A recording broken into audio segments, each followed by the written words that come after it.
Hey y'all, welcome back to Firelight Studios with Larry Allan. Man, we're here tonight with an absolutely, I say this every week, but the guests just keep getting cooler, man. I swear to God, no offense to my old guests, but man, we got another good one, man. Steve Chamberland. This guy created 50 legs. And this is something that if you guys aren't familiar, what you need to do right now is grab your phone and look up 50 legs. 50 legs is one of the greatest things that's ever happened to mankind, man. I mean, this man, I'm going to let him tell you about it, but he's done so many things for children. This guy specializes in amputee children and helping out amputee children. I've got him here today, and I'd love to say hi.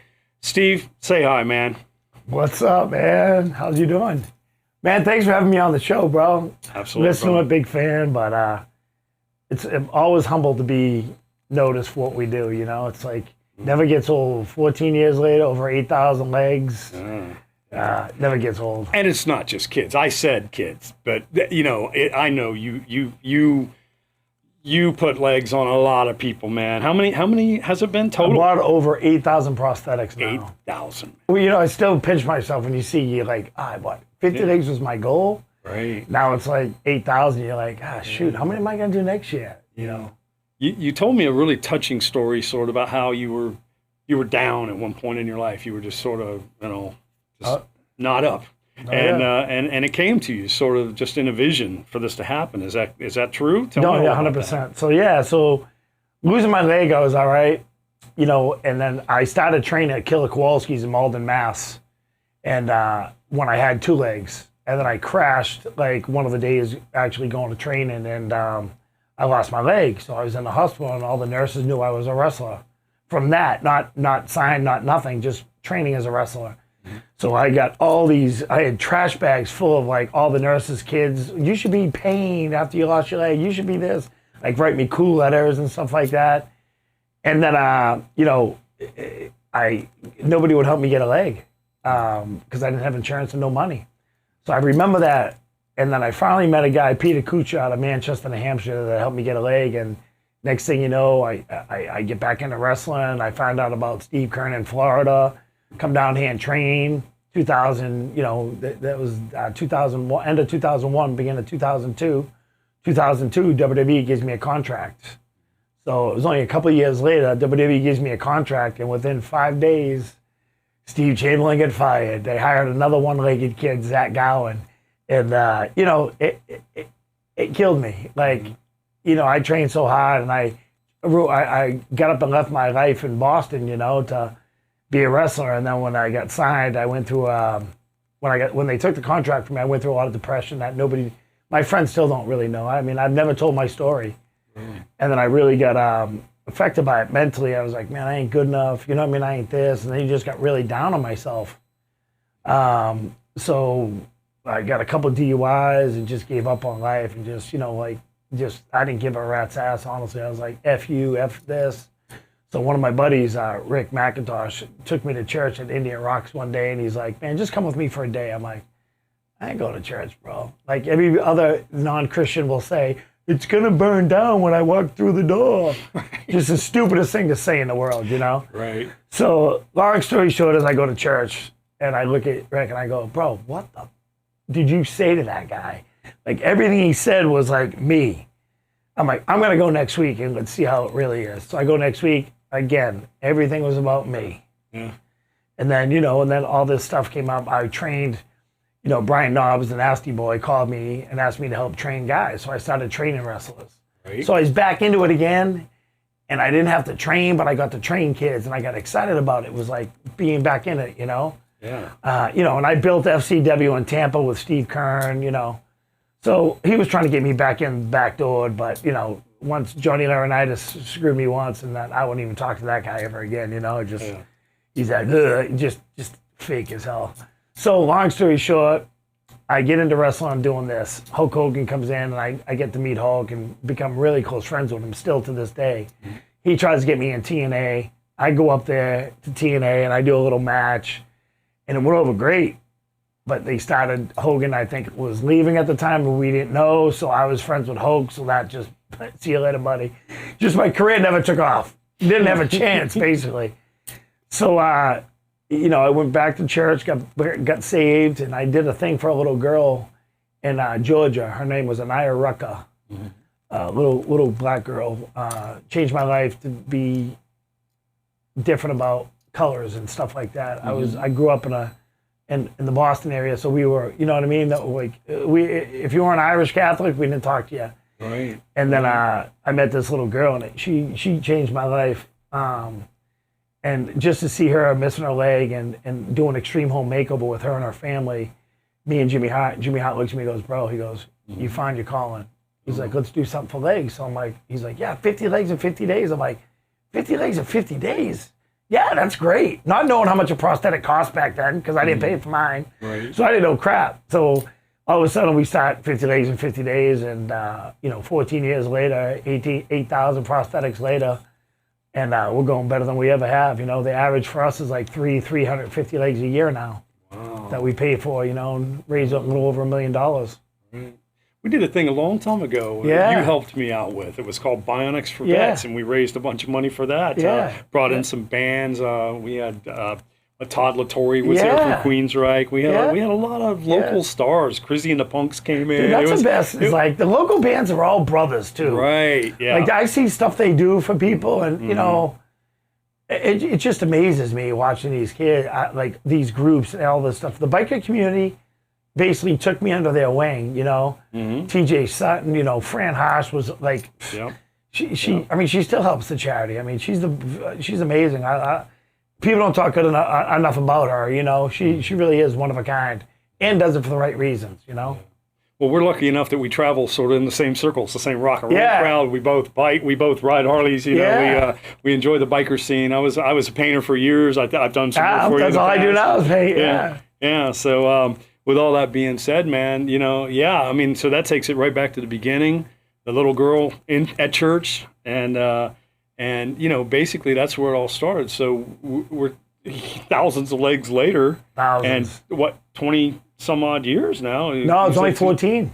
14 years. Yeah. Okay, I thought you said 2002. Isn't that what you said? No. When I moved to, I got signed with WWE. Gotcha. I got signed with WWE in 2002. Oh, I gotcha. Well, sometimes running production and listening to everything you say, I catch things later, man. Every time with my guests, I'll catch things, and then I'll be like, I thought I'd give the most in-depth interview, and I really want to get to know. I want the people to know you. You know more than I do sometimes when I talk to you. Well, people that go like, I've been doing it for so long. It's like, do you remember getting this girl leg? I'm like, yeah, I remember all the kids. Right. I'm just horrible with names. Yeah. Like I remember while they lost their leg. You know what I mean? What it was, if it was bone cancer, lung, or jet skiing accident, sharks. You know what I mean? It's Boston bombing. Yeah.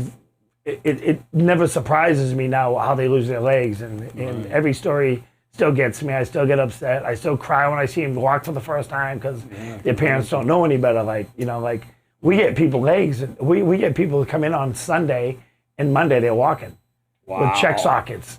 Nobody believes me, and I'm like, dude, go to the prosthetic company. That's incredible. But when you talk to people, like some people, they look at me all tatted up, 6'3", 250 pounds. Yeah. This guy's going to rob me or something, man. This guy ain't in for the right reason, you know what I mean? Well, we talked about it off screen, or earlier we talked about that. We're like, Steve, man, listen, when you walk up on Steve, he's an intimidating looking guy. He's a big dude, and but he's really a friendly guy, man. He's really approachable. He's a teddy bear, man. He's a big giant Chewbacca is what he is, So it's just funny that so one of the ladies I get legs for probably 9 years now, maybe 9 to 10 years. She did an interview one day with somebody, and she was like, "So what'd you think of the guy that started the charity?" She goes, "Well, when he walked through the door and he had no sleeves on his shirt, I was expecting a guy to walk through with a suit and tie on that's running such a fabulous charity. And then I walk in, I'm a big mouth. I'm like, what's up, man? How you doing, kid? Like, it's like break the ice, man. And the thing about it is we're just real. Yeah. Like, I got these other prosthetic companies, they see me going to hospitals when they're in there. And the first thing they go is, oh shit. Right. Because, they're taking months to make a prosthetic leg, one leg, months. Yeah. And then they don't do everything. Everything we do at the company I use in Orlando is in-house. Right. So everything's custom-made liners. You know what I mean? The only thing that's not custom-made is the sleeves, but they make everything right there. Everything's made in-house. Yeah. So if it's too small, they make you a new cast, new check socket. Then when it's fabricated, you get the carbon fiber and everything else. Flames if you want it. You want anything on it, it does everything. But it's just funny how, you see these other companies, and when I tell them I can make their legs, they'll be walking with them 1 or 2 days. Everybody's like, no, you can't. I'm like, okay. So go waste 3-4 months of your life with that prosthetic company that they tell you get used to the pain, or go with a company that cares with you. They're built on love. Right. It was so ironic the way I found this company too. It was like this little girl lost her leg in jet skiing when she was 14 with her cousin in Lakeland, Zoe Gibbs, and her mother reached out to me and says, hey, Steve, do you think you can help me get a leg? We don't have no insurance, and they didn't have insurance on the jet skis. It was my cousin, blah, blah, blah, blah, blah. Will you help me? I'm like, hell yeah. She goes, we found a company in Orlando. I go, I'm still looking for a company. Nobody would help me. So anyways, I go meet this guy, Stan Patterson, Orlando at POA. Shake his hand. He shakes my hand. And that was it. I told him I wanted to do. He's like, oh, man, I'll help you. Very cool. And when I tell you that guy's God, man, I mean, he don't do nothing. Like, you tell him all the time, I go, Stan, why do you work so much? He goes, this ain't a job. He goes, I don't have to, what am I doing? I'm like looking at somebody walk, adjusting something, making some casts, and watching all these kids and people get their lives back. That ain't a job to me. The feeling of satisfaction has to be incredible, man. It's just like, I know every time, I love to do charities. I love to get involved, and every time I've done a charity, man, I just walk away from it. The adrenaline rush is so incredible, man, especially if you do good, It's disappointing when you don't, but, when you do, man, and you can help somebody, it's incredible. And I know I met Otis Redding's wife. Oh, yeah? She's missing a leg, right? Yeah. So her son was with her last, a few times with her all the time, right? So I get to meet this lady, and everybody's like, that's Otis Redding. I'm like, oh, my God. And I went up to her, I go, how are you, Miss Redding? And she's like, how are you?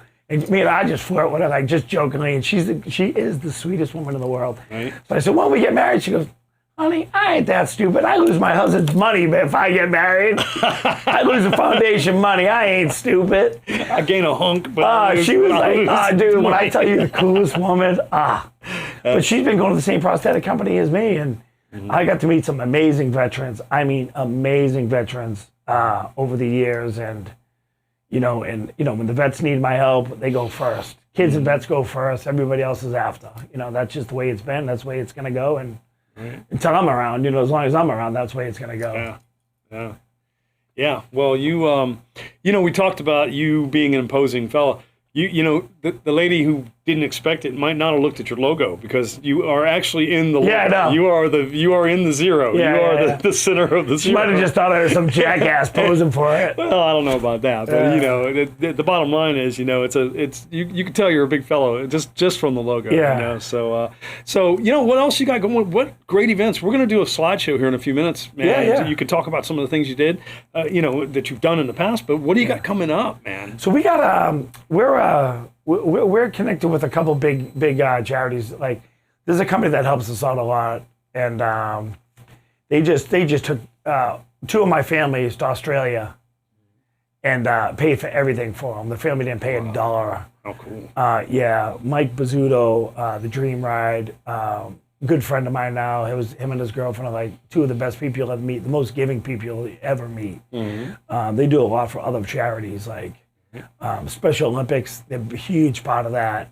So every year they do a Dream Ride in Connecticut, and it's just a bunch of kids from the special needs. Not the Paralympics, the Special Olympics. So they get to go to this thing, and he has all these cars, like probably 300 different cars, like all $4 million, $5 million cars. So every Dream Rider, they call them, gets to pick a car they want to drive in, and they do this 3-mile loop. And there's kids that can't move, and they're in these cars trying to wave, and just like, I met one kid 2 years ago, and he's like, I'm like, what are you doing? Relaxing? He's like, I'm saving it for my fans so I can wave the whole time. I'm sitting there going, bro, if you don't see something like that in your life, and that doesn't humble you for what you have, you're just not a good person. You got to be typical, some ass not to like I love helping kids. I'll never stop that. I like helping people too, like people that are in bad situations. I do more work for people for free than I do to make money. You know what I mean? Like, I've done probably 4 bathrooms for people that like needed things, and just a lot. But you don't need pat on the back for that. You don't need to be. I've known you quite a while, at least a decade now. And you've always been that way since I've known you. You've always been, you offer. You just like, I clear this guy. Hey, if you need a hand with that, man, just let me know, But doesn't it make you feel good, though? It does. It does. It makes you feel good to do it, and it makes you feel good when you know somebody good enough to offer. 100%. And we talk about it a lot on this show. It's like, and you talked about, race earlier. It changed your, meeting one person. Yeah. I grew up here in the South. I was born and raised right here in St. Petersburg, Florida. When we were kids, we didn't know. We learned the hard way that people are people, man. Yeah. And now, I'm probably one of the most multicultural, pasty white guys I know, and I have so many friends of so many races. I love people in general, and we say it on here all the time, man. I don't care what religion you are, what color you are, if you're an asshole, you're an asshole. You got to go away. Yeah. All right? We don't want you around, man. I don't care what it is. Everybody's like, well, you don't like me because I'm this or I'm that or, I'm trans or I'm what. No, man, I don't like you because you're an asshole, because you're a bully, because you're a pushy person, But when they push it in your face, that's when it's got to stop. You know what I mean? It's just like, listen. I'm not gonna ever call it he. I'm like, what you are is what you are. I believe in two genders, and that's my. And I'll go on record all day long saying that if you, I can promise you this, okay? You can dress up like a woman all you want. Yeah. But if you and I both die in 100 years when they dig us up, we are going to have the pelvises of a man. Okay, we're both going to be men. It doesn't matter how much. I mean, as pretty as I'm imagining you right now, all dressed up pretty. Dude, I did it for the charity. I went to that. Did you? What is that place called on 19? Hamburger Mary's. Oh yeah. I went with Michelle Sutek. All the girls were in there, and they said that. So they were like, so they had this thing, and they're like, Steve's going to dress up as a woman, right? So I'm like, for my charity, I'll do anything. But this is before all this craziness shit went on. I want to do it nowadays because it'd be too crazy. Well, that's the picture I need for the slideshow. We're going to do. I told you we're going to do a slideshow here and let you talk about it, a little bit and tell me what's going on in the slideshow. But that's a picture I wish you would have sent me. Listen, Sutek's got that. I think I might have burned that bitch. But it was like I had this fake hair, and I'm like, and I haven't had hair since 2000. Yeah. No, before 2000. Yeah. So over almost 30 years. Right. So I haven't had hair, and I had hair, and I'm going like this, and you catch yourself like doing girl shit, like slow, I'm going. And I had a skirt on. Bro, I'm the ugliest woman you can ever imagine. I have my goatee. I'm like, it's hilarious. I'm sure you went out of your way. Well, I come from all the hairband stuff back in the day. I was in Dirty Tricks and, all those bands. Yeah. And we all there was a point when I had hair, huge hair, man. Huge permed hair, and I was wearing the spandex, and I was wearing the lipstick and the guy liner, and I still wear guy liner to this day, man. Not every day, but I do, man. And I love to wear it to places where people are gonna hate it. I don't know why. It's just something in me, But the thing is, we got to a point where people were saying that about the band, right? So one night, this was years ago, but we all dressed up as women on stage. We just all came out as women, kind of like Twisted Sister, but tried to be pretty, we did not succeed. Yeah, we can't. We can pull that off if you wanted to. Yeah, as far as a slideshow though, I'd like to do that for you right now and let you just tell me some of the stuff, and then we'll talk a little bit more about what you got in the future, man. All right. So. There you go, right there.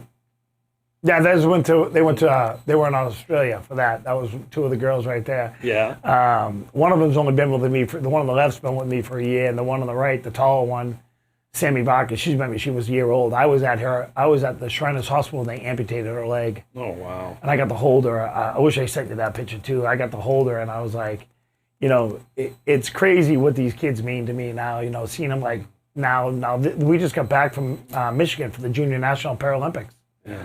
And she won a gold medal and 7 silvers. Wow. Yeah, dude. I mean, it's when you see them grow, bro, it's like your own kids. Like, people are like, you don't have any kids? I'm like, I got thousands of kids. You got a lot of kids, yeah. They're all rentals, though. Yeah. Well, you could send them home. Yeah, I don't know if they sent you the picture. So she was just in Michigan, too. She's a swimmer. Oh, yeah.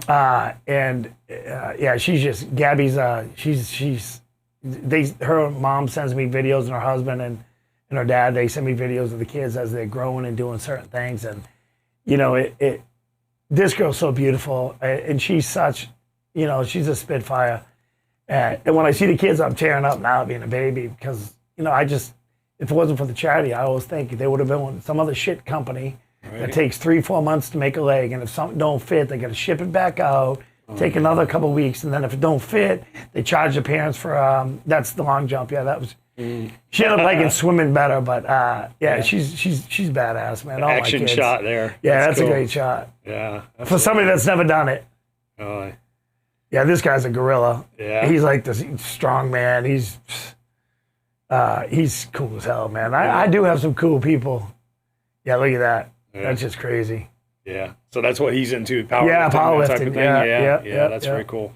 I've got a friend trying to get him on the show, man. He's a busy dude. He's his name is Rich Fika, and if anybody out there looks him up, basically you can Big Bald Rich? Yeah, Big Bald Rich. No, Rich, dude, Fika, he's man. a strong man. He's Strongest. He held the record for a while. Strongest man over 40. He used to own the gym on 19. Yeah, he still does. Yeah, he's a gorilla bench. No, he sold it. Oh, maybe he did. Because I seen him. I seen him. He's a friggin' dude. He's a great guy. Bro, he makes money. He's a smart man. So get him on the show. Yeah. We'll come That's a back. We'll talk smart about man. Rich in a couple minutes, man. Tell me about all this, and then we'll. Yeah, I think we got a lot of mutual friends. Yeah, these kids. See these two right here. Just, it was funny because a couple years ago we had this little Mexican girl from Texas, and these girls are all, you know what I mean? Like she's got no legs and she's got claw fingers, if you can see. You know what I mean? She's only got 2 fingers. Mm-hmm. And to watch these kids, like you see people, we go to restaurants, I take them shopping all the time. Like that's my thing though. Like I take all my kids shopping. Mm-hmm. Like it's inconvenient for me because there's always a mall around. So it cost me this weekend was probably like $3,500. Mm-hmm. So one of my board members actually said to me, she goes, "What budget do we have Steve on?" And the girl says, "What? What do you mean a budget?" And they're like, "Well, he spends an awful lot of money for those kids." He's like, "Yeah, he works 7 days a week to spend what the hell he wants to spend. That's his money." Yeah. I'm like, "Go look at my account. Negative. Yeah. I got kids that have my credit card number for what is that, Uber Eats or whatever it is. Mm-hmm. So the lady that runs my money, she calls me one day. She goes, "Man, you got a lot of Uber Eats." I'm like, "Yeah." It's just one of the kids. They call me and text me, "Hey, Uncle Steve, can I get food?" I'm like, I don't say no to them, man. Yes, of course you can. Gotta take care of the kids. The only one that hates me is Starbucks. You get 3 things, it's $90. I'm like, what the frick did your kids eat? Yeah. Well, it's whatever the hell it's called. I'm like, damn. That's funny. I'll stick to Dunkin' Donuts. Kids do eat. That was in Michigan. That's if you can't see the one girl and if you're looking at the opposite side where I am, the girl with no arms. Oh yeah. She actually has no legs either. She's cut out of the picture. Yeah. No, the one to the. Oh, I see. With the skirt. I gotcha. She literally has no arms. No, she's got no arms, and she's missing one leg. Mm. And I watched that girl text message on her phone. Right, put her sock on her one good foot. Prosthetic on with just her foot, and shoot a bow and arrow. Wow. With her foot. Jeez. And when I tell you, her writing, her doing everything with her foot, bro, I was like, what do you have to bitch about life? That's incredible. All these people out here bitching about life. I got no money, get a second job. Yeah. There's a girl that plays guitar on TikTok who has no arms whatsoever. She plays only with her feet. Yeah. On the floor. She puts the guitar on the floor and plays it. And the girl, I've been playing all my life, and I'll never be half the guitarist this girl is. She's incredible. Incredible. They definitely. Jules, this kid, I hate her sometimes. So I do. I call it. I was so mad at her mother and father one. I did the Boston Marathon 2 years ago, and I was just so done, man. I'm not built to walk. So I walked the whole thing. I came in dead last, but raised the most money in the history of the marathon. But I walked it, and I got to. I think I was at mile 6, mile 6, and I'm like, I look at the girl that was walking with me. I said, I can't do it. And I had a breakdown. I started crying. She goes, "Well, I'm going to show you a video." I tear up. So she shows me this video of little Jules saying, "Uncle Steve, don't let us down. Don't let us down." So I was like, damn. I was like, suck it up, big boy. Stop being a puss, Like, these kids depend on you. You know, and I literally looked at the girl that was walking me, and I said, let's go, we just gotta go. And then at mile 16, I was like, mile 17, I'm like, I can't do this. And she showed me another video, and it was just another kid saying, oh, we love you, Uncle Steve, you got this. And then, boom, we get to mile 25, and that bitch seemed like it was like 5 miles long. I was like, this is ridiculous. When's this thing end? I see the Citgo sign. I know I'm near Fenway. And I was just like, all right, we got to go. So we did it. And I finished 9 hours and 56 minutes and 43 seconds the first year. Wow. Yeah. And then the second, these guys are all like, so yeah, this is awesome. This is a beautiful picture right here. Ethan, he's a biker guy. And then the one on the right of me with the bald head, he's a biker guy. And the one next to him, he's an 18-year-old. He was on 18 when he lost his leg doing on his motorcycle riding with his dad in North Carolina. And the dad sends me videos. He just skydived. He went, his dad called me. He's like, so he wanted a water leg. So it's like this stumpy thing with a plastic thing on the bottom so he can get on his boat. It doesn't slip, you know? Gotcha. So he's 19 now, right? It was a year ago. He just turned 19, so the kid's got his life back. He's climbing barges, and his father sent me the video. I go, friggin' awesome. Tell him I'm proud of him. His father goes, Steve, no. He's killing me. I'm going to have a heart attack and die. This kid's not stopping. You know, jet skiing, doing this crazy back on a dirt bike, doing wheelies down the road. I'm like, God bless him. Let him be a kid. You know, that's the whole goal of my charity is I always want kids to live a normal life. Yeah. And that kid's a little bit overboard, but yeah, his dad calls me all the time. What am I going to do? To give him a chance to be able to live that life. Yeah. Man. That's cool. You know, I mean, if he was, he might be, what'd you say, sometimes, you know, months, sometimes years waiting on a leg. You know, he may be still waiting on a leg if it weren't. He would be. He wouldn't be waiting. He'd have a leg, but it wouldn't be what we do in Orlando. It just wouldn't be. None of these. It won't happen. Unfortunately, the prosthetic word's about money, not about the care. It's like nursing homes. You know what I mean? It's like how many people can we squeeze in here? Change them once every 7 hours. Let them sit, poop, pee, and not help them out. It's the same thing. It's like, so I'm going to put a kid in something where the prosthetist is saying, get used to some of the pain. You have one leg now. Yeah. My guy won't let you leave the building until you have no pain. Right. You know what I mean? It's just that's the difference about caring and not caring. And all these huge companies out there, they don't give a shit. All they care about. I've been to more nursing homes, and look at these. They should be anchors for boats, and they got these big computerized legs that weigh so much, and then they got all this plastic. It's so funny. I got a video with these two when the little one, Jules on the right, just lost her leg, and Katie was a little bit, Katie was a little bit older than her, and Katie was helping her move her legs, and Jules was holding her, and then I have pictures of Jules trying to fix my leg with a screwdriver and stuff. Dude, the memories are just, that was his first leg. He's walking great now, got his life back. Yeah, very cool. There he is. Look at, I mean, I wish you had him walking, bro. He's just good, man. He was like he walked in 5 seconds, and I hate to say he walked better than me because I was real good when I walked, but he was better. He walked perfect in 30 seconds. It's so cool to see that, man. No, this kid's out of his mind. This kid's great. Look at his nails, painted toenails. He's another one that's on the fruity side, but he's just the coolest dude in the world, man. He looks happy. Yeah, dude. He's nuts. He lives in St. Pete. Oh yeah. Yeah. And there's your. She lives in Maine. That's DSC. That's cool. They raise about $20 grand a year for me every year. It's not CrossFit. It's high training. It's like one of the Boston Bombing survivors goes there as well. Wow. Celeste Corcoran. So yeah, they do a lot for my charity every year. They usually have 1 or 2 runners that run the marathon on my team every year. And when you join my team, you got to raise 12.5. You know what I mean? Right. $12,500. Mm-hmm. So, and they all do. I mean, it's funny when people get to see what they do, and a couple of the guys been to the prosthetic company. Like, yeah, all these kids are just, look at that. That's my crew right there, man. Yeah. That's crazy. Yeah, Natalie. That's one that was the picture. first picture of. That's little Natalie. Yep. Para-athletes, yep. That's that was for the marathon. Oh yeah. That's when I went to the marathon. That's what like that where you was. sign up. Instead of waiting that huge line, I'm Uh-huh. like, thank God I got one leg because I got no patience for this bullshit. It's like Boston traffic. Oh, You're waiting on this shit. You're like, come on, man. I just need a stupid little number. yeah, that's funny. Yeah, that's funny. There they are.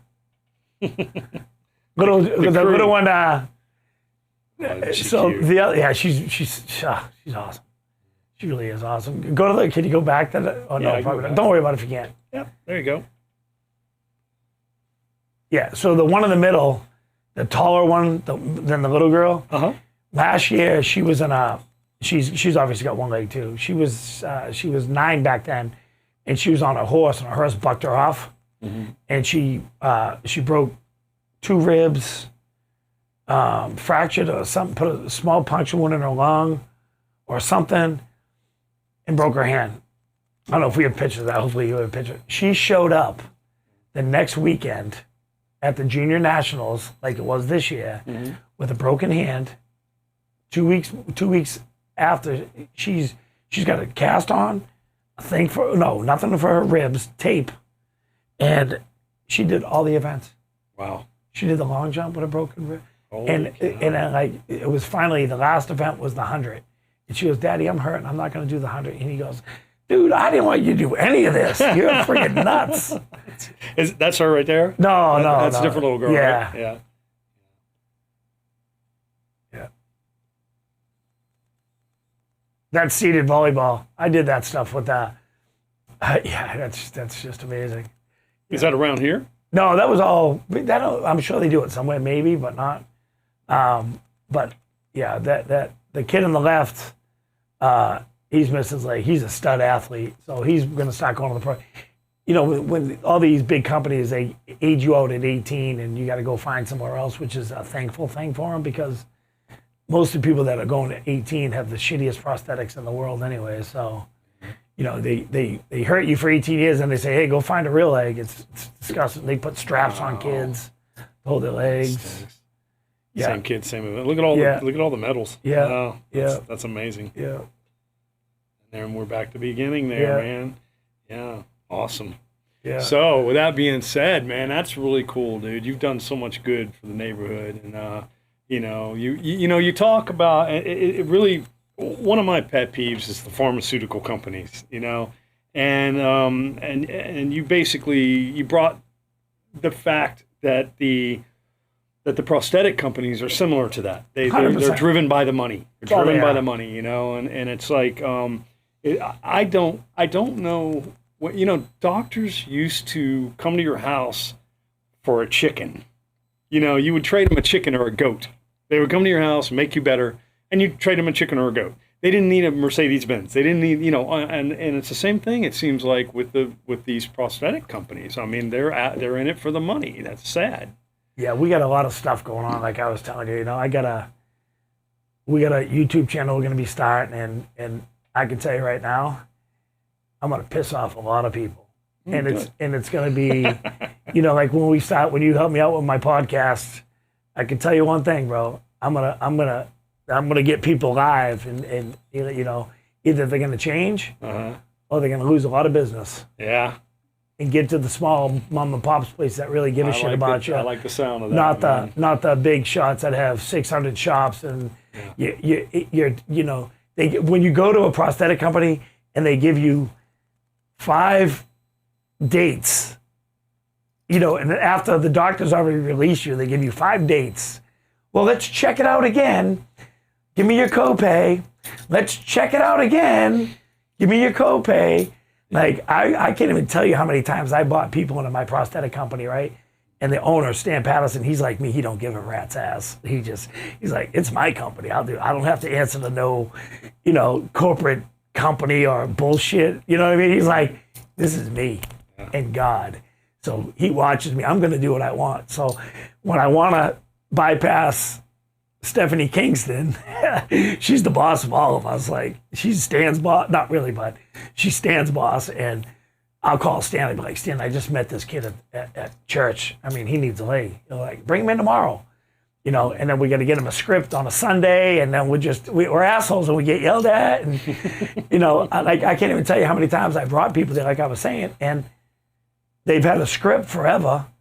And Stan will be like, come on, sit down, let's cast you now for a leg. They're like, well, the other company gave me 3 weeks to heal more. You've been healing for 8 weeks, 12 weeks. Wow. It only takes 6 to 12 weeks to heal, unless you're a diabetic and it takes longer. But if you have an open wound, no one's going to cast you. These guys are already healed. And the doctors are just telling them, oh, we're going to put a shrinker on you for this long. Or they put shrinkers on these people with stitches still in their legs.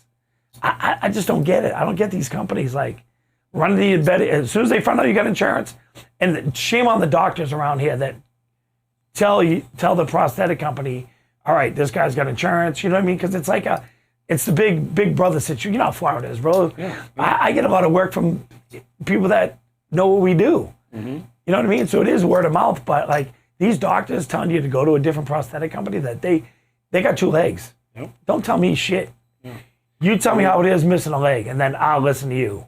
I call it milking the system. They all are. Yep. That's exactly what they're doing. They like to milk the system, and everybody does it. I don't. Honest to God, man, in this country, I love this country. Don't get me wrong, but there's a lot of things that need to change. Just like you just said, and milking the system is one of them. I mean, that is something. Think all the billions of people on welfare. Yeah. Get a job, man. Come on. Well, you have 55 kids. Welfare was always put there as for help. Right. People that need it, I'm all for it, man. Right. But there should not be generations of people who live on welfare, man. That's ridiculous. But they know the system. Yeah.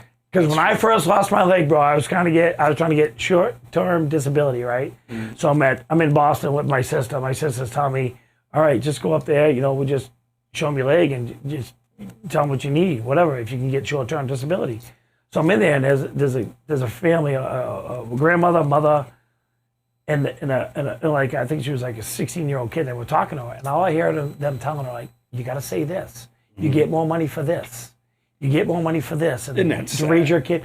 So I'm sitting there going, I walk up there and I go, are you fucking kidding me right now? I said, you're telling her how to beat the system? I got thrown out. Yeah. I got thrown out because all I'm doing is saying, I lost my leg. I want short-term disability. They refused me. Right. I'm like, I'm going back to work. I just need a leg. Yeah. You know what I mean? I need 6 months. That's what I wanted, or a year. I tried to file for a year. Yeah. And then I was like, I'll go back to work, man. I'll crawl around on my ass like I did. Yeah. So to me, it's, you know, like, don't have kids so you don't have to work. Exactly. Like, I hope Trump passes something where they cut this shit off and, you know. The one thing we never do here is we go by old bar rules, man. We never talk about politics or religion. Yeah. But as my friend Jerry Chase said, it's a rabbit hole of stupidity. You know, you fall down that rabbit hole of stupidity. Yeah. But the bottom line is, the truth of the matter is, we do talk about issues and problems, man, just like we make fun of them. Yeah. Sometimes, you know, I mean, I will make fun of far left, far right, just equal opportunity, man. I mean, there's idiots everywhere, right? And, bro, that's life. You know, yeah, we're surrounded by idiots. My dad used to say this all the time. He said, son, if you're going to get mad at every idiot you run into, you're going to be mad all day, every day, okay? It's not going to stop. Your old man was very smart. Every day, man. So, you know. Listen, let's do something fun. We love to do once every show. You know, when we first started the show, we had all these segments. We had the you know, WTF. We had Dr. Tony coming on here talking nonsense. We had O.J. McKickis doing the news. He's like the 91-year-old dude from Kentucky that he was hilarious, right? But we slowed all that down because we found that people really become intrigued with my guests, man. They're, you know, I bring in these people that are just nothing more than people that I've met and learned to love over the years, you know, and I'm not easy to, it's not easy for me to learn to love you. You know what I mean? You got to be a good person, man. I've been around the block too many times, right? So when I bring somebody on my show, I know these are good people, you know? So we've slowed down on this thing, but the one thing that we kept is every week you see something on the internet that you're like, what? And this thing's been around a while. Now, last week, we did a thing on Amy Winehouse and Lady Gaga. there's a guy out there who has pretty good evidence. We showed it last week, and it was pretty incredible what this guy came up with. You know, that the fact that Lady Gaga very well may be Amy Winehouse. She may have never died. All right, now this guy, a lot of people say this guy. We're gonna tackle Elvis this week. All right, and you know, whenever I do this stuff, it's always you guys are out to make up your own mind. Okay, I'm not trying to talk anybody into anything, but I love to do this stuff. I'm going to play these. I'm going to do this little sideshow here, and I'm going to show it to Steve, see what he thinks, and then we're going to listen to this guy sing for a minute, and you tell me. Okay? I just want to go shake his. I want a scarf signed from him. Yep. Well, here we go. This is some of the evidence that people are putting out there, and what it is and you guys listen. There are a lot of copyright infringements I have to deal with, so I'm not going to, I'm not messing with YouTube, right? But you guys can find this stuff all over the internet. All you have to do is Google it, and it is everywhere, okay? So the bottom line is, here's an overlay. Holy shit. Okay? This is the old man and Elvis overlaid. And those teeth, they're calling it confirmed. They say that's a perfect match, okay? This is the old man. Holy crap. And that's Elvis. Look at his eyes. Yeah. Now, what I want to do is I'm going to play a little clip of this guy singing, okay? And this man is a preacher in church, and he sings at his church, and he denies being Elvis, but there's also an issue where there are no childhood pictures of this guy. He doesn't have any family to speak of that speaks of him as a child. And there are so many other things. If the viewers get into this, they're going to realize that at some point Lisa Marie accidentally slipped and said her dad did not die. Okay, that's one of the things. There's so much compounding evidence that this guy may very, very well. Look at look at it real good. Yeah. Look at that beard, like Elvis is a heavy and stuff like that. Yeah, that's exactly what I'm saying, man. I mean, it's like. So check this out, and you tell me what you think. And I may have to remove this if it gets a copyright strike, but you guys can definitely find it yourself. So here we go. My soul, my Savior God, Pastor Bob Joyce. How great thou art, how great.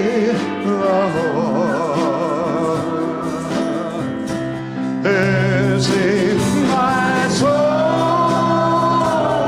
my Savior God, so man, either that guy's one of the best Elvis imitators that denies being Elvis and looks just like him. I'm a kid.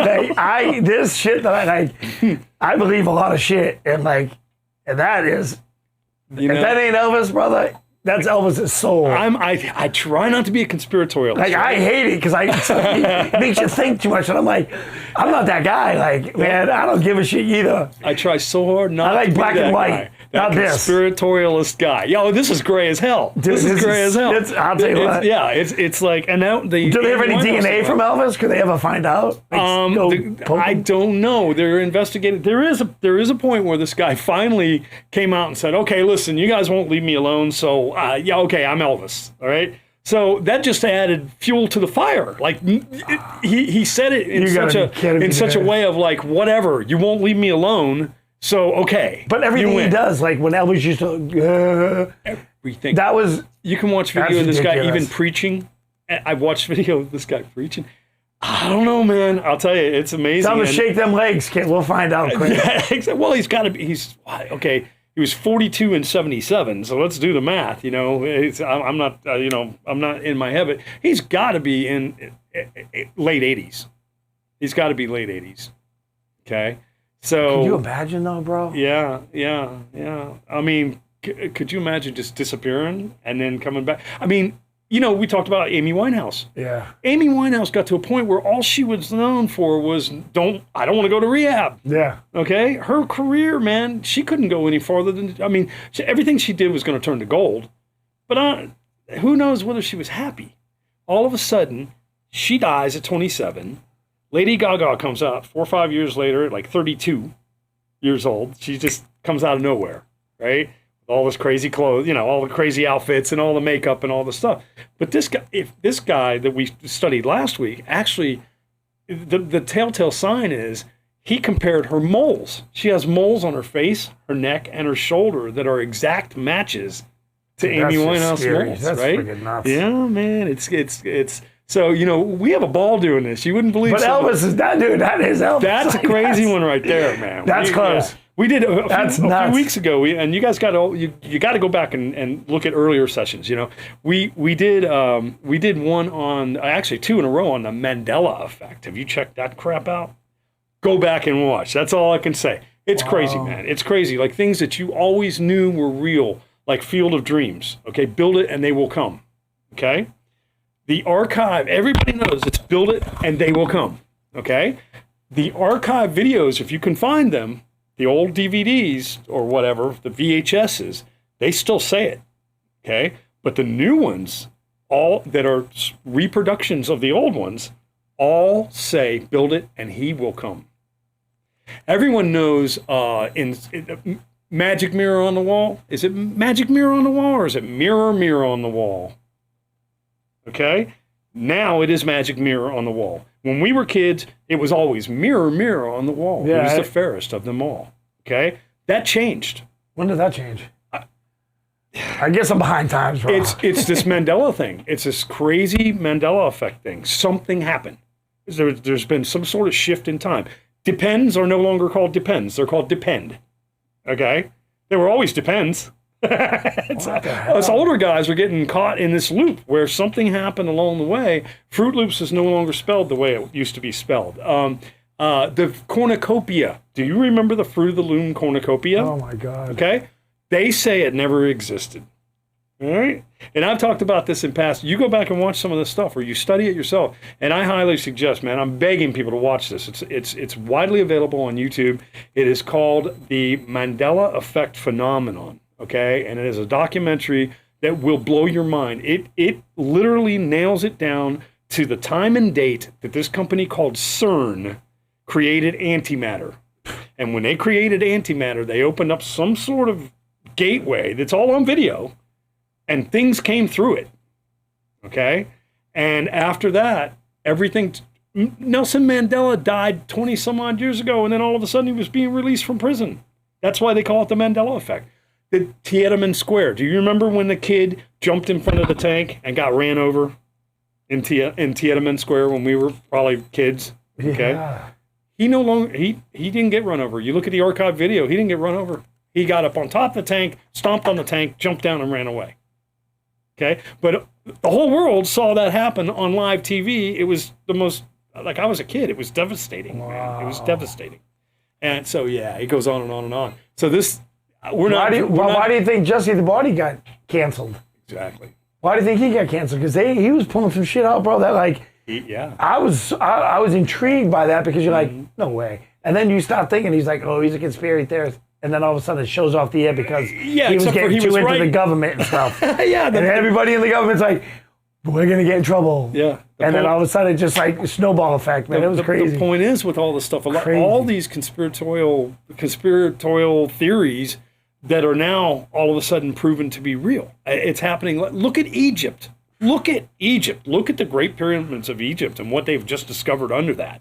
The pyramid is yay tall, but they've just discovered columns under the pyramid that are 4 or 5 times deeper than the pyramids themselves that go down into the ground. Did you know that? No. Look it up. Yeah. There's also water down there. They've proven that the Egyptian pyramids are actually a power generation system. They were powering all of Egypt through the air, like the Tesla system, like Nikola Tesla wanted to do with static electricity. Okay, you look at the hieroglyphics. Why are there chariots with no horses? Why are there helicopters? Why are there airplanes? Why are there submarines? Because Egypt had all of that. They had all the technology that we have and more. They weren't using incubuses. They were using massive computers. Okay, they were using things that we haven't even happened upon yet. Okay, theoretically. Okay, it hasn't all been proven, but you watch this stuff and And so I say this to people all the time. You know, I like to have an open mind. I call myself a common centrist. Okay, so I like to sit in the middle and listen to both sides and then rule by common sense. Okay, and the bottom line is, a lot of the things that I've been told over the years, I'm like, wow, that's crazy. But then they came true later. They were true. I say this to people all the time. If we were back 175 years ago, and I said to you, Steve, one day man's going to fly, you tell me to take my tinfoil hat Yeah, I off. said you're out of your mind. That's right, man. That's Get right. out of that room, putting you in a roller room, bro. But you think of all the shit that comes out now, though, bro. You like, it makes you think. It's crazy. Yeah. It is. I look at some of the stuff like what they say, like China's so far ahead prosthetic wise that is going to be coming soon to this area. And you look at some of the stuff they show, it's like, Yeah. it's just, you don't think it can get any better. I've been in robotic. for 26 years, since It 1999. truly is bionic. I mean, It's crazy. that's what we were. I remember back when we were doing the bionics for vets, Yep. and we were looking into those.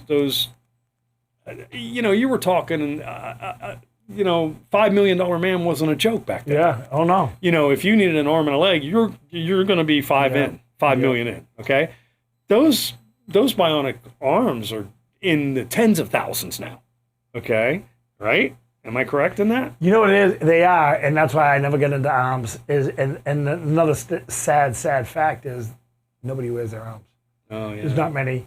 Really? It's the lowest percentage of anything. It's like, legs. It's like because people use them for lifting or something like that, but it's some of the guys like the ones that say they're gonna make them with that whatchamacallit, carbon fiber stuff. It's like yeah, you're gonna make it, but it's not like you know what I mean. It's just dude, computerized is computerized.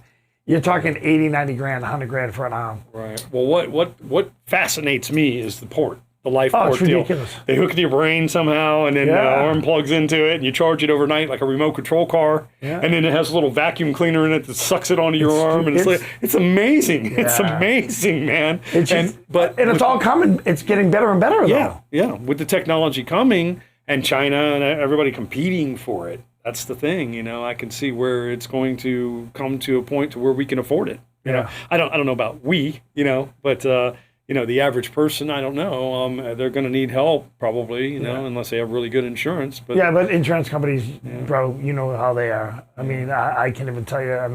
It's just kids can't get a running blade because of non-necessity. Really, a running blade is a non-necessity. So you're telling me little Johnny can't play with little Johnny or little Eric or whoever, boy and girls, you can't play with each other because your parents can't afford an extra $10,000 a year. Yeah. And then, sad, and that's why I hate all those other big companies. They tell these kids they can't get running blades until they're teenagers or this high. We put them on one-year-old kids. Yeah.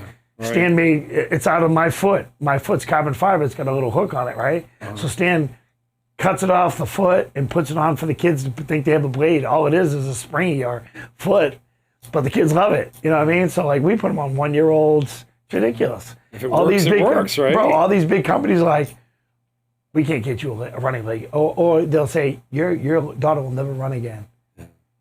I felt more people's family like just give them their life back at 4, 5 years old, getting a new running blade. I give them 2 legs. They get a walking leg and a running blade. Wow. And that's what makes kids. Run. You've done so much, dude. Just go run. Have fun. You really, you have done miracles for these children. Yeah, it frustrates me though when you the insurance company's like, dude, pay it. Have a kid, get his kid his life back, Right. And the cool thing about my charity, my prosthetic company I use is I recycle them. Yeah. And then we buy new legs.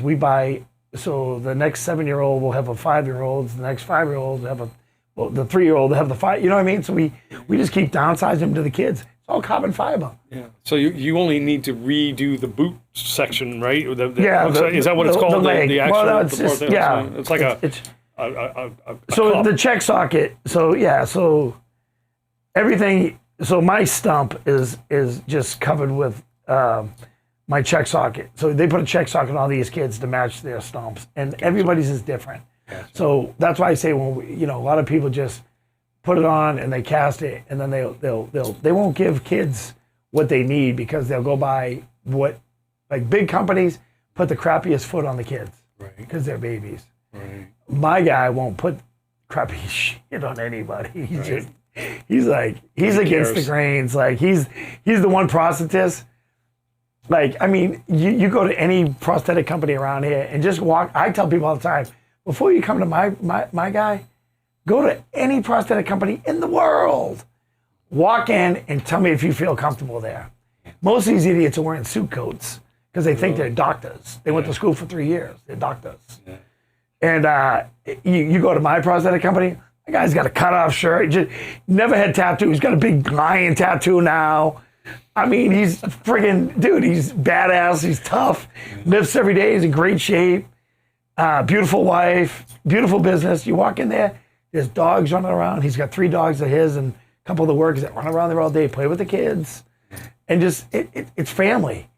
You know, you walk in there. Just a person, right? Bro, and then you go back and you meet all the employees. There's 30 guys in the back making everything. Yeah. That's why we help so many people. Dude, 35 legs a week.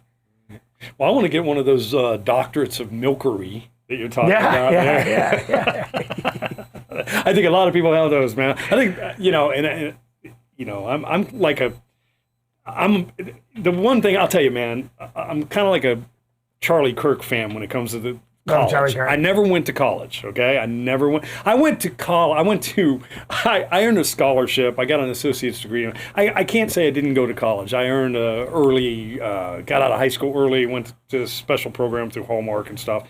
But the truth of the matter is, this was not high-end collegiate. You know, these kids are going to school for 4, 6, 8 years to get degrees in crap that will never, ever produce a job for them, you know? The best is Charlie Kirk asking the guys, of the girls that want to be guys, whatever the hell it was, and they're like, "What's a female?" Yeah, right. Well, it's somebody that wants to be a female. Yeah, right. You're a jackass. Anybody that wants to be a female, exactly. Like, tell me what a female is. I don't know, man. You know, there's there you go for that stupidity right there. And I hate to say this, man, but a lot of this goes back to this weirdness that's happening around us. If you check these timelines, these dates, they go back to this whole CERN thing that happened when they opened up this gate to hell or whatever the hell it is. Man, I'm telling you, it all kind of coincides. That's why that movie blew my mind. It started, I watched that documentary and it began blowing my mind because I am like, whoa, this ties into when like the whole world went nuts, you know? I mean, you know, I remember very distinctly when Joan Rivers, and this is another conspiratorial type of thing, you know, but before Joan Rivers passed away, not long before she passed away, just weeks or months before she passed away, she announced to the world that Obama was the first gay president because he's married to a man, Michelle, Big Mike. That's what she called him. Okay? She said everybody in Hollywood knows. And just weeks later, Joan Rivers was dead, man. Okay?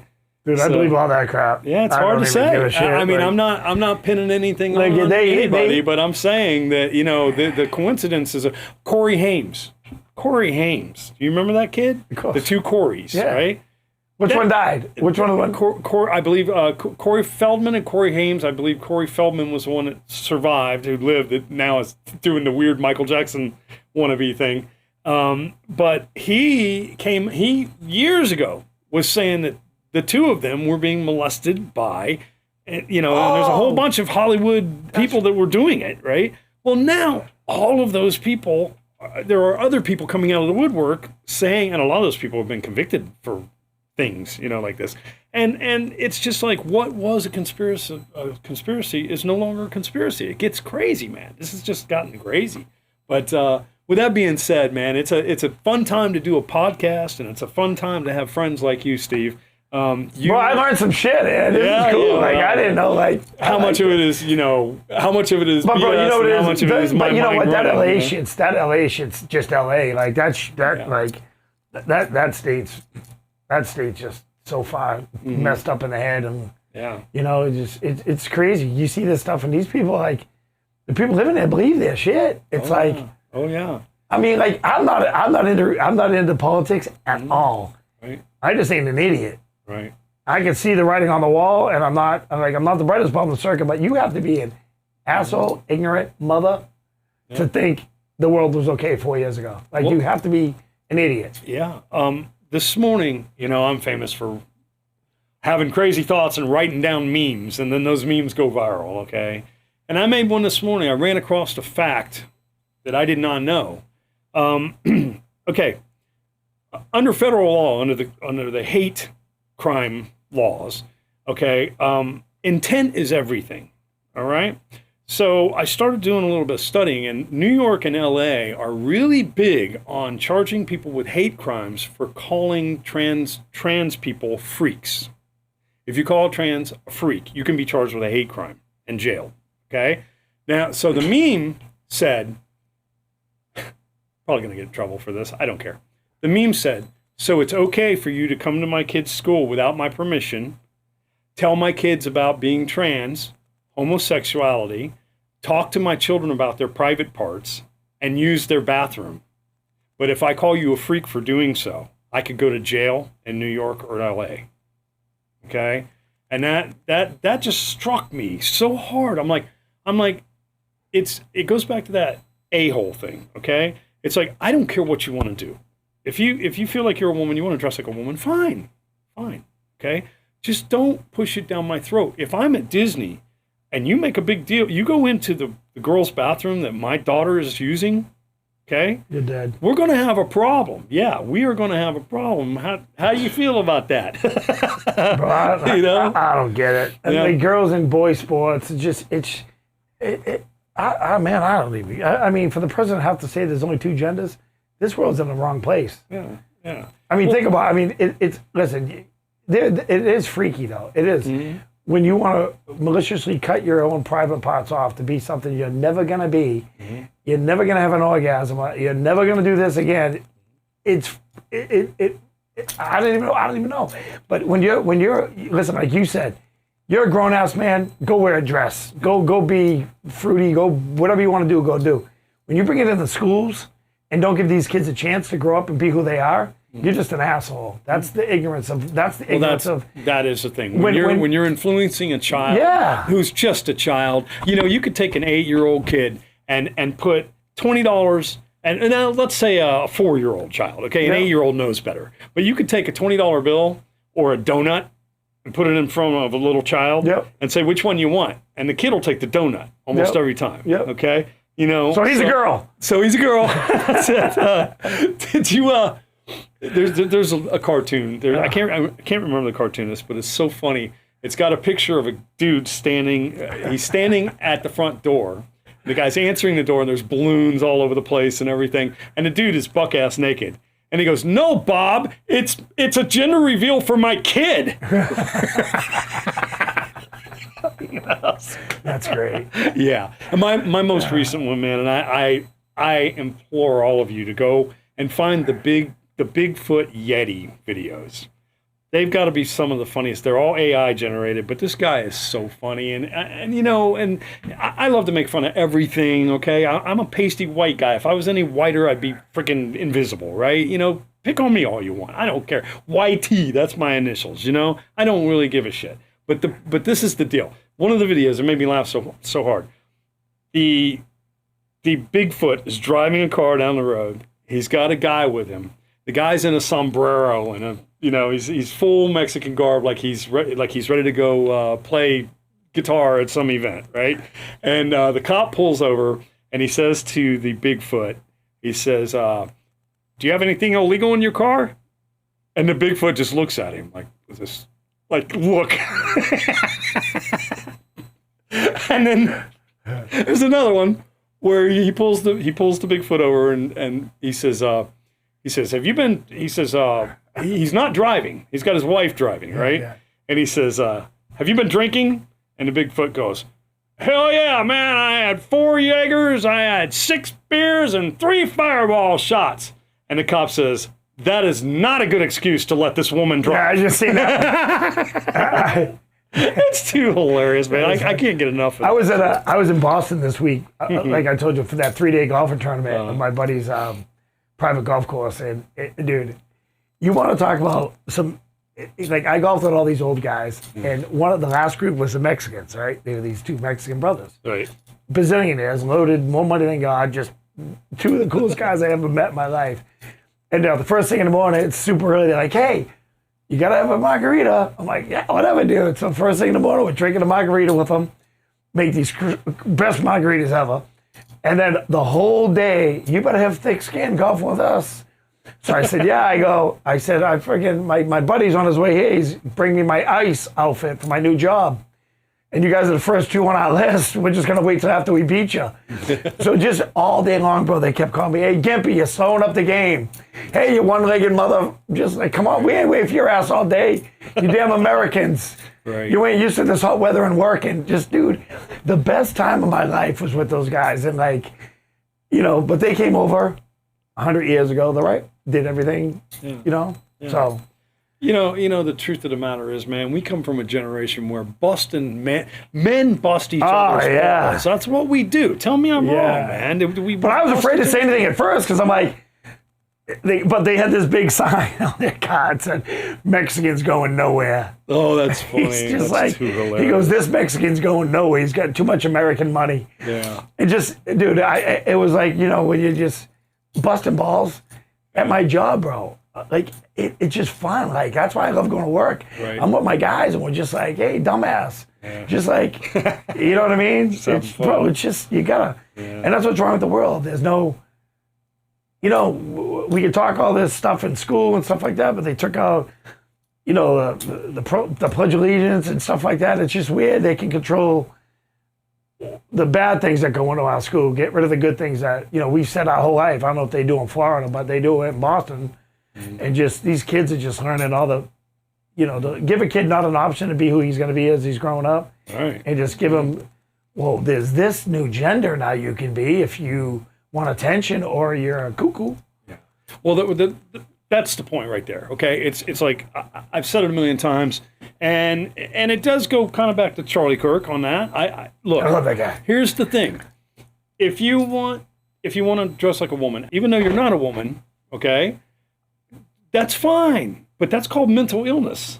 100%. And do not expect me to partake in your mental illness, okay? I've got enough of my own.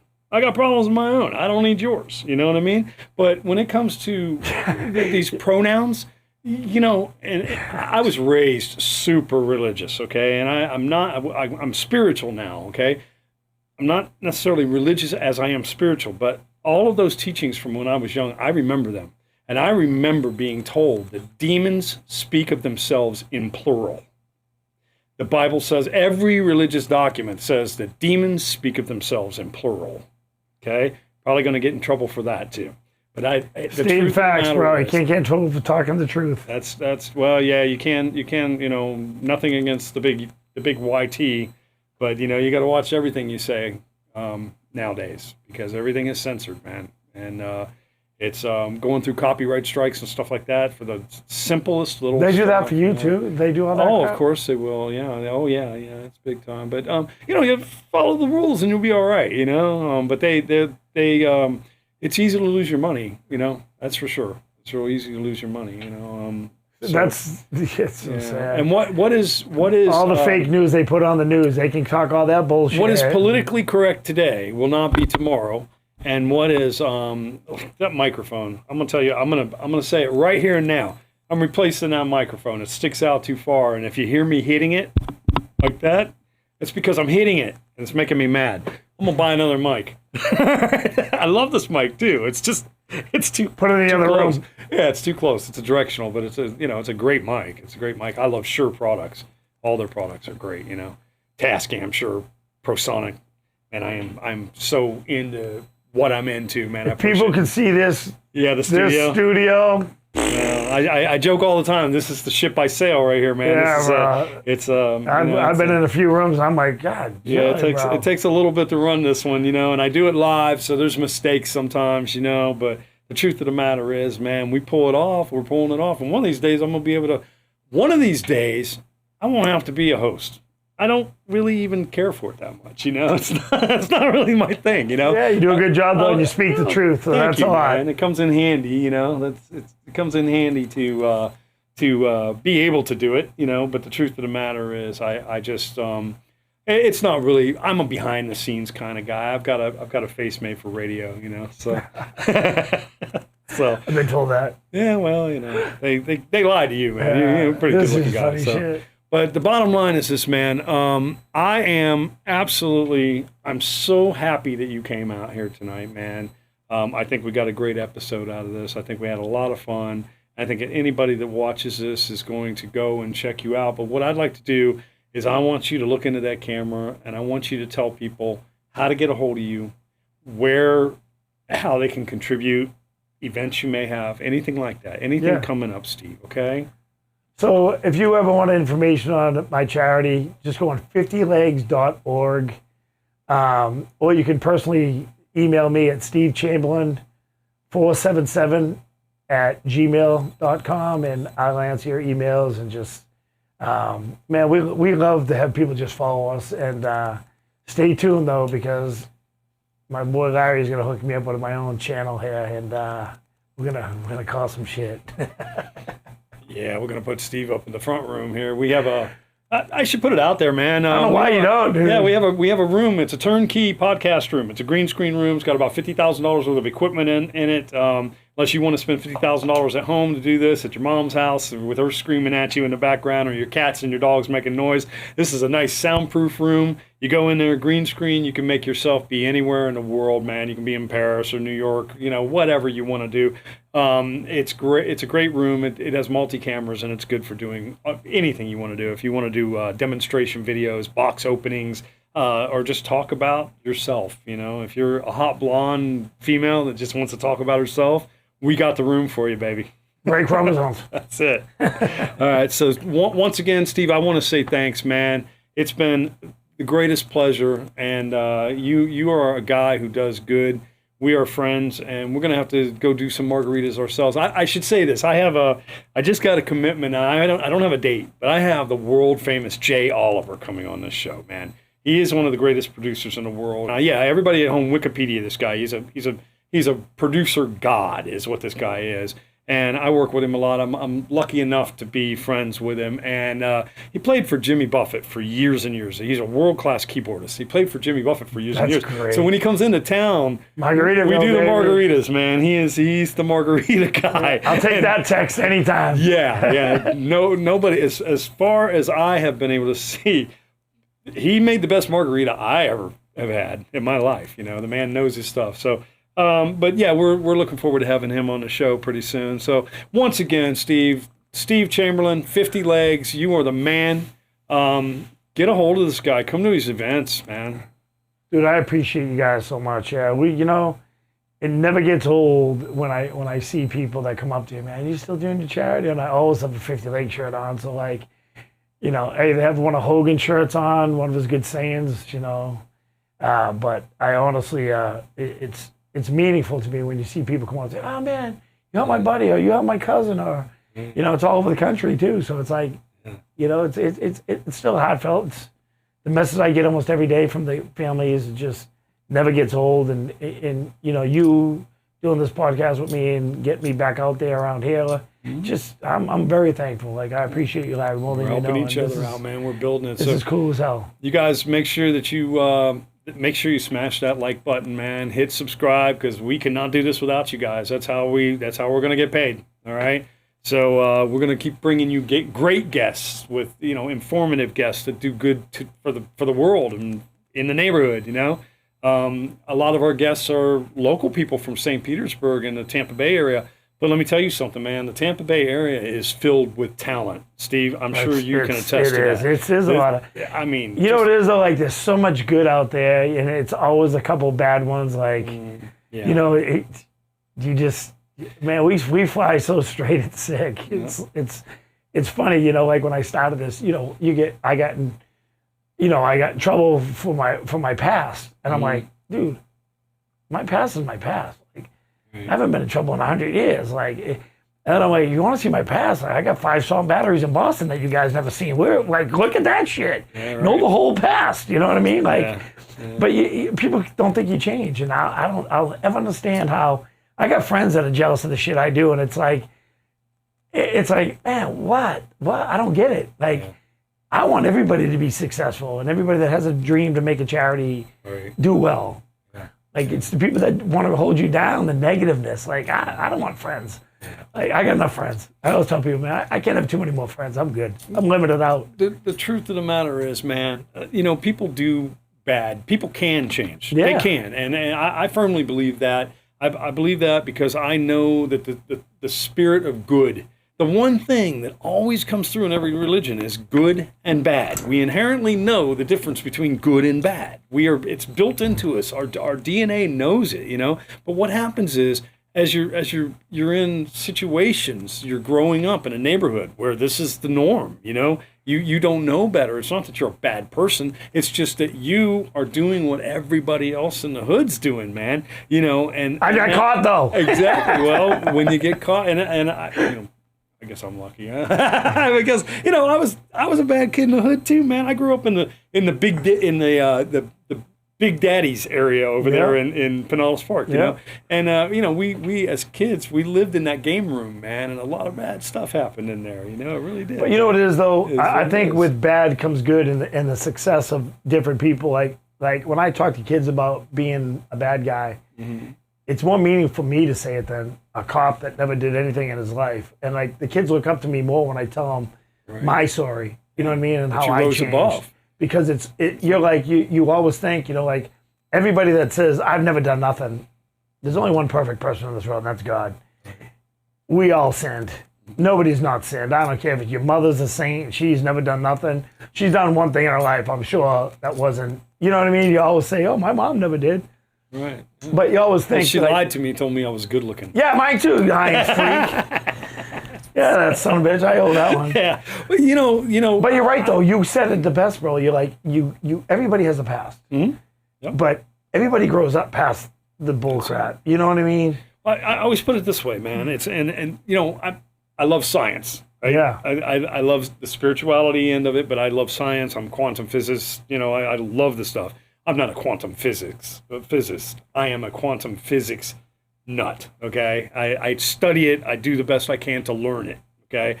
But the truth of the matter is this, man. The one thing I've learned scientifically, okay, there is no such thing as darkness. Darkness is the lack of light.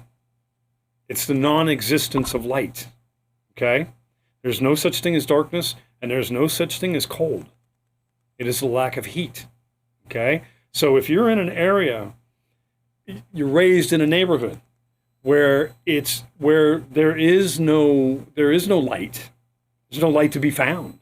You're living in the darkness, and until you find that light, you can't live in it. So it's not that you're in darkness. It's not that you're a bad person. It's just that you haven't found light yet. That's all. Well, that's the best way I've ever heard that put. That's pretty. Same with heat. That's some spiritual You haven't shit found right heat. there. You haven't found the heat. Oh, that's my stuff, and a lot of people ridicule me for my stupid thoughts, But the truth of the matter is, man, I'm like I said, I call myself a common centrist. I always have, and I'm a deep thinker, And I've been lucky enough to be able to make a living as an artist all my life. I retired from art, some of my art, and a lot of the people that know me from here, they have no idea of my first life. The whole first. Oh, they don't? Oh, no. The people know me as Larry Allan. For years, I was Buddy King, the artist and musician, and you can Google that guy. But he's a cartoon character now that doesn't exist. Yeah, don't call me for work. My friends still call me Buddy. I'm retired. Yeah, if I'm at the mall and I hear, Larry, I think that's a bill collector. I'm running. I'm going the other way, man. That's an attorney. I'm going to jail today or something. I gotta go. I'll bail you out, bro. But anyways, Yeah, I'm awesome. gonna do this one more time. I'm gonna thank you one more time. I can't thank you enough, Steve. Man, I love you to death, and you are light among moths. Okay, and you really do attract people. I've noticed that since I've known you, man. People are attracted to you, and you may be intimidating because of your size and you have that gruff voice and that Boston sound, but once you get to know you, man, it only takes about 5 minutes to figure out that you're just a really cool dude, man. Man, that means a lot to me. It really does, man. I appreciate that more than you'll ever know, like I said. But I'm just me. You know what I mean? It's like, I got a team that does all my stuff. Like, they're always like, all right, go do your dog and pony show, go kiss babies and say hi to everybody, and we'll do this. You know, we got tons of volunteers, but I got a great crew at 50 Legs. I got a great, I got some great friends behind it, and like you, obviously, and get contacted after not seeing each other for a few years, and invited me on this was just another check of awesome things I get to do in my life. Well, I'm going down people, that I know, and I know a lot of people, but the people that I know, a lot of them are successful. I spoke to Dennis Anderson, the guy from the Gravedigger. I did, as you know, I did a whole bunch of his stuff. And I created the Son of a Digger, all the comps for Son of a Digger, and the King Sling and all that. Dennis's mud truck. I actually dreamed that truck and drew it for him. Okay. And then I carved the body and so on. And that was about, 2010. It's been a while. Oh, wow. That truck's been out there for a while. And, we lost contact for years, man, years. And the other night, I just texted him and said, hey, man, what's the matter? You don't like me anymore? Next morning, I woke up to a big paragraph from him, and he's just such a good guy. That's another guy that, you talk about the children, right? Yeah. I remember one time we went to Walmart, and he was trying to be incognito, but he's Dennis Anderson. He can't be incognito, you know? He walks in there, and some kid walked up to him, and he was like, hey, you're Dennis Anderson. And the next thing you know, Dennis is sending me back to the back of the store to buy everything that said Monster Jam on it, man. Oh, wow. And that's the kind of guy he is. But bro, that's what separates.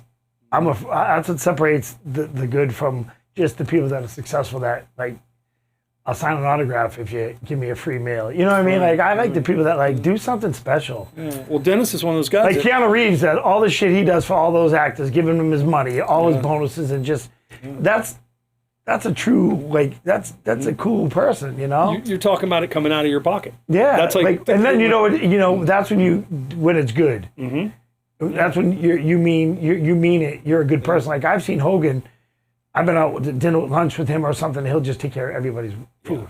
Yeah. And just never say nothing. He'll be like, but when you're leaving, you see him, everybody's like, he paid for our food. He must pay for our food, but he doesn't tell you. He's been around the area for a long time. We kind of go way back to when I was an airbrush artist as pretty much a child out in Johns Pass. Yeah. And I remember when he was... what was this guy's name, the artist? The other one, the guy that drew... Gary. Yeah. That's a long story, too. I knew Hulk earlier, and then Gary hooked up with him and did all that stuff. But what a fantastic artist that guy is right there, man. Hogan said the time he finished the NWO boat, the run was over. Yeah, right. I know. He goes, we can never get him to work. He's one of the best artists in the world. You couldn't get him to do shit. Yeah, well, and people underestimate the amount of time it takes to do that stuff. Oh, yeah. They really do. I mean, I was an airbrush artist. Me and Gary are pretty much in the same league when it comes to that type of work. That's when you guys compare, everybody compares you to. It's all, I know. And the thing is, me and Gary were always good friends, but there was always the Gary and the Buddy team. Like, there was Team Gary and Team Buddy. And me and Gary... And you both did the same shit. We weren't on it. Yeah. We weren't on the team, man. It was like our fans chose us or whatever, And it was really crazy. weird. It was like a little war of the airbrush artists, and me and him were always good butts. It just didn't make much sense at all, you know what I'm saying? So with that being said, he's a great guy. I'd love to have Gary on the show. I've never even thought about asking Gary to be on the show, but he's such a good dude, man. He's been around the world like you, right? He's been around everywhere, right? Oh, yeah. Gary's not a joke at all, man. He's worked for Trump. He's done a lot of stuff. Yeah. Wow. He's a serious fella, man. But we've both been lucky. We're lucky in to be able to make a living as an artist, man. I was able to retire as an artist. I mean, how many people could do that? I made a living doing nothing my whole life, man. Bro, just doing something fun. I got to play music, write songs for other artists, and airbrush on mansions and work for people like the Gravedigger and Queensryche and these guys. I've worked for all these dudes, man. That is a cool dude. It's a great job, that's man. A great job. Right? Not many people that are going to listen that work 9 to 5 are going to be like, that asshole. Man. Yeah, right. Yeah, Dick. but I'm not. I'm not really an asshole. You're one I of had the to best work- guys around. I had to work hard though. I mean, you know, I worked hard. Dude, those I was long- I'm those still long doing hours that you 16 ever do, hours a though. day right Think now. about I'm that. doing 16 hours a day building this business, Yeah. and I don't know if this business will go anywhere. You know, it is what it is. We're having a ball doing it. I've spent all of my grandkids' inheritance doing it. So Plenty of equipment, kids. Don't worry. Grandpa's got it. he's gonna have to go into podcasting. Yeah, they're or all gonna something. fight So, over this yeah, shit. Yeah. So, all right. Well, listen, man. We're gonna do it. I one love more you, bro. time. I love you too, man. And I mean, it's a love fest around here. We're gonna have to get together, go out to dinner. Hell yeah. sometime, you know, Anytime, bro. and do Anytime. that. I live Yeah. right down the street. Yeah, very, very good, man. All right, well, listen, I'm going to say goodbye. Yep. I'm going to look into the camera here, which is something I don't do because it's creepy. But I'm going to ask everybody to please smash that subscribe button, hit like, you know, tell your friends about this stuff, man. Go to his website, attend his events. And you know, we're doing a lot of other things too. We're doing 22 Heroes right now. We're working on Vocal Virtuoso, which is going to be a great thing. Somebody's going to end up with a single record deal that's going to be distributed all over the world with their own original song. Okay, so we're doing a lot of stuff, and if you follow, we're going to give you a lot of content. We're going to have a lot of fun here, and we've got so many things coming down the pikes. We've got comedy shows coming. We have so many fun things coming. So you guys stick with us. And we love you, man. Thank you for coming.